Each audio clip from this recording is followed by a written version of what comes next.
In a world where kings commanded armies and generals wrote history with blood and steel, one girl, nameless, voiceless, and enslaved, carried something far more powerful. She carried hope. She carried healing. She carried a cure that would change the fate of a mighty man. She never wore a crown. She never held a sword. But she stood at the intersection of pain and prophecy, and her voice, small as it was, echoed into eternity. This is the forgotten story of Naaman's servant girl, a child with no name, yet a faith that shook a kingdom. Her story has been buried in the footnotes of Scripture, but not anymore. The sun scorched the Syrian capital of Damascus, glinting off the bronze armor of chariots and soldiers. At the center of it all rode Naaman, the commander of the army of the king of Aram, a man feared by many, respected by all. He had won battles, captured territories, and carved his name into history. But none of that power could protect him from the thing eating away at his body. Naaman was a leper. The disease was slow but cruel. His hands, once strong enough to wield a sword, had begun to stiffen. His skin, once envied for its vigor, now showed signs of decay. He wore armor not just for battle, but to hide the truth. He was a man unraveling. Far from Damascus, in a quiet corner of Israel, a little girl was stolen. She had a name once, though no one wrote it down. She had a family, a village, and maybe even dreams. But war came like a thief in the night. The Arameans raided her village, burned her memories, and carried her across the border in chains. She became a spoil of war, a prize handed over to the household of Naaman. A servant girl, a slave, a stranger in a foreign land. And yet, though her hands were bound, her heart remained free, because she carried something even her captors didn't understand. Faith. A faith rooted in the God of Israel. A faith passed down from her ancestors. A faith that dared to speak even when no one was listening. One morning, as she poured water into a basin or folded linens in the corner of Naaman's home, the silence broke. She said the unthinkable. She spoke to her mistress, not with complaint, not with fear, but with hope. If only my master would see the prophet who is in Samaria, he would cure him of his leprosy. That was it. No thunder, no spotlight. Just a child's whisper in a house of despair. But that whisper traveled like wildfire, from the servant girl to her mistress, from the mistress to Naaman, from Naaman to the king of Aram. And suddenly, the wheels of destiny turned. Naaman stood at the palace gates, holding a letter from his king addressed to the king of Israel. He carried gold, silver, and fine clothes as tribute. But more than that, he carried expectation. A general following a lead given by a slave girl. A man of war pursuing the words of a child from a conquered land. And the irony of it all? The God of Israel didn't ask for any of it. The king of Israel tore his robes in panic. Am I God? Can I kill and bring back to life? He cried. The very mention of healing leprosy terrified him. But one man was unshaken, Elisha the prophet. He sent word, "Let him come to me, and he will know that there is a prophet in Israel." Naaman's chariot thundered toward the humble home of Elisha, the prophet. He expected a grand reception. Perhaps incense, sacred chants, a prophet emerging with dramatic gestures and holy declarations. But Elisha didn't even come to the door. Instead, a messenger stepped out and delivered a baffling instruction. Go, wash yourself 7 times in the Jordan, and your flesh will be restored. That was it. No spectacle, no ceremony, just a river.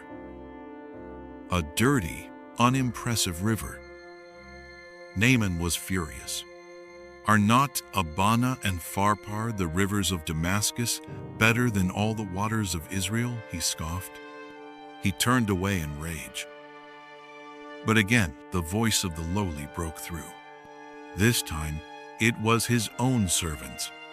My father, they pleaded, if the prophet had told you to do some great thing, would you not have done it? He stopped, humbled, and with trembling resolve, Naaman stepped into the Jordan. 1 dip, nothing. 2, still sick. 3, silence. 4, anxiety. 5, doubt. 6, hopelessness. But on the 7th, his skin restored like that of a child. Soft, new, whole. Not just healed on the outside, Naaman was transformed within. A man once defined by power, now overwhelmed by grace. He returned to Elisha, proclaiming, now I know that there is no God in all the world except in Israel. Back in Damascus, the servant girl likely continued her duties, folding garments, carrying water, lighting lamps. She may never have seen Naaman return, may never have known what her whisper of faith had done. But that's how God often works, through voices that go unheard, through names that are never recorded, through faith planted in silence. She didn't need to see the miracle because she believed it could happen before anyone else did. That's what made her a heroine. Jesus himself would later refer to Naaman's story. In Luke 4, he said, there were many in Israel with leprosy in the time of Elisha, yet not one of them was cleansed, only Naaman the Syrian. It was a stinging reminder. Sometimes outsiders receive what insiders take for granted. Sometimes those who've lost everything carry the clearest faith. The unnamed girl, forgotten by man, remembered by heaven. Her story, a quiet but profound echo of divine power through human humility. What can we learn from this forgotten girl? First, your voice matters, even when you feel invisible. Second, God can use you in captivity, in trauma, in unfamiliar places. Third, faith is not about status or age, but belief. Maybe you feel like her, unseen, unheard, trapped in a life you didn't choose. But God sees, God knows, and sometimes all he needs is your whisper. What if we gave her a name? Not for history's sake, but for honor. Let's call her Emunah, Hebrew for faith, because that's what she carried across borders and battle lines. Emunah, the girl with no name who carried a cure. She may not have walked with kings, but she changed the path of one. She may not have seen the miracle, but she sparked it. She may not have been free, but her faith was unstoppable. As the credits of Scripture roll, we often fixate on the bold names: Moses, David, Esther, Elijah.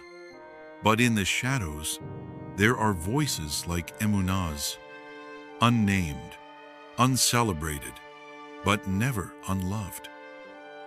So when you think your faith is too small, when you feel silenced by circumstance, remember her. She didn't need recognition. She only needed belief. And through her, God moved mountains quietly. So maybe, just maybe, He will do the same through you. The story of Naaman's healing is often told with great emphasis on the commander, the miracle, and the prophet. But today, we remembered the unnamed girl, the true spark that started the flame. Her faith, her words, and her courage remind us that even in silence, our obedience speaks volumes. If this story touched you, if it made you reflect, and if you believe more people should hear the powerful voices hidden in the shadows of Scripture, then don't let this be the end of the journey. Subscribe to The Bible and Reflection for more untold transformative Bible stories. Drop a comment below. What did this young girl's faith teach you today? Give this video a like if you felt inspired. And most importantly, share this with someone who needs to be reminded that their voice matters, even if the world forgets their name. We're just getting started with uncovering the hidden heroes of Scripture. Until next time, stay rooted in the Word, and remember, God sees you, even when the world forgets your name.